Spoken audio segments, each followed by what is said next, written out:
Hello everyone, back again with this week's video, which was not originally scheduled, but crap happens.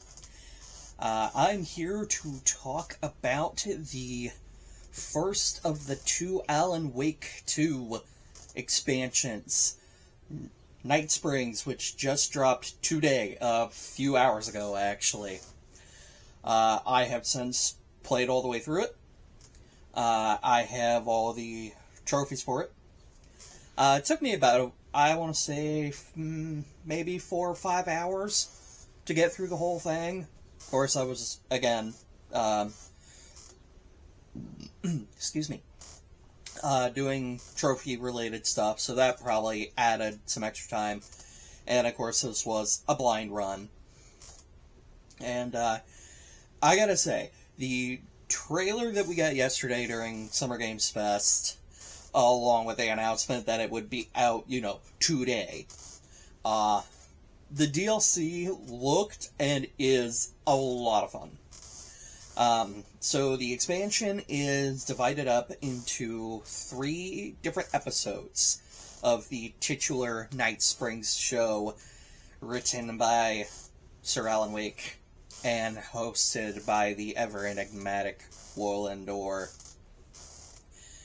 And in the episodes, we follow echoes and archetypes which take the shape of familiar characters if you've played any of the Remedy games. Episode 1, we follow the waitress, who takes the shape of Rose Marigold, I think is her name, from the Alan Wake games. Episode 2, we follow the sibling who takes on the form of Jesse Faden, the protagonist from Control.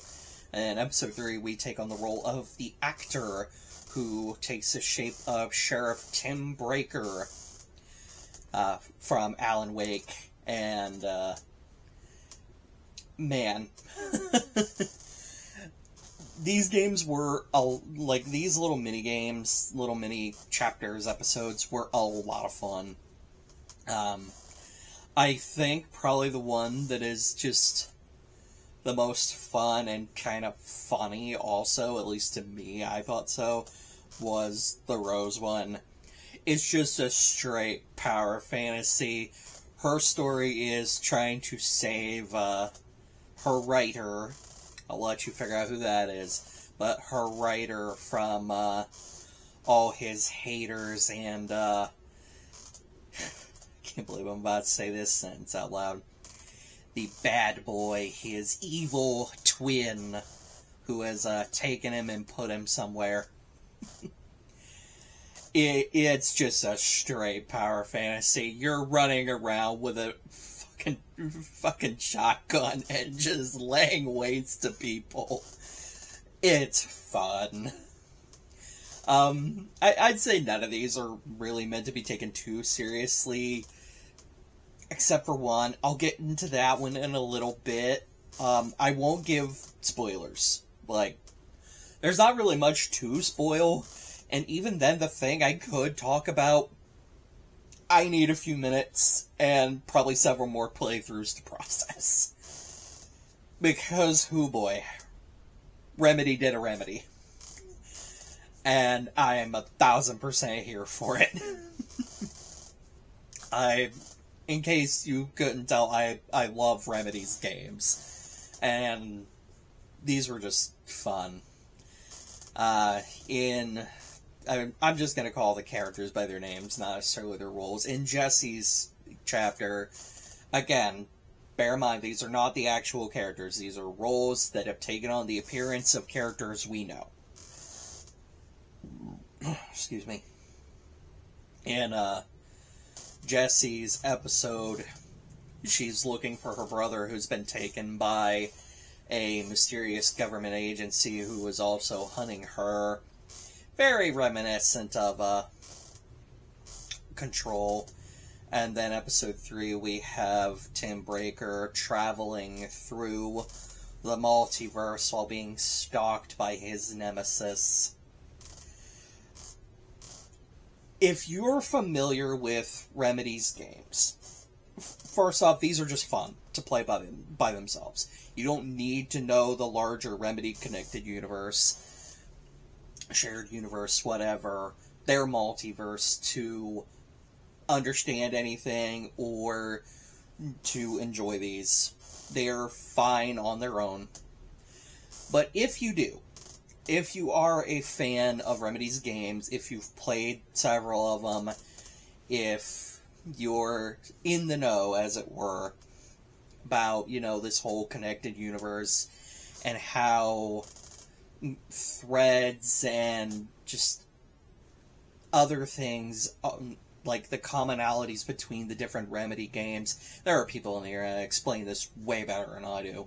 Go check out Gaming University's channel or the Hidden Machine channel.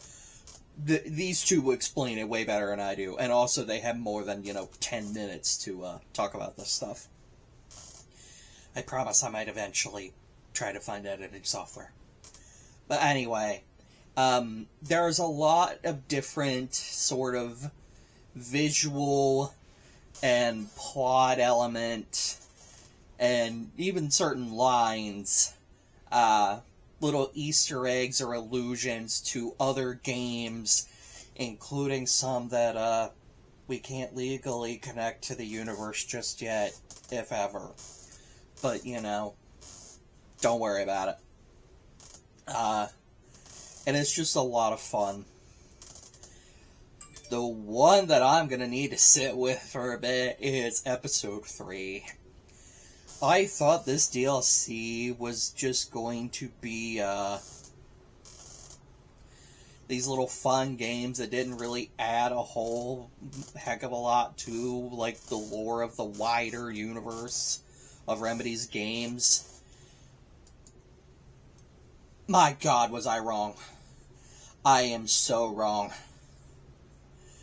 And I need to replay Episode 3 several more times, probably, before I get the grand scope of it all. So that one you might need to be a little more versed in everything. But like I said, it is a lot of fun. I had a blast playing these.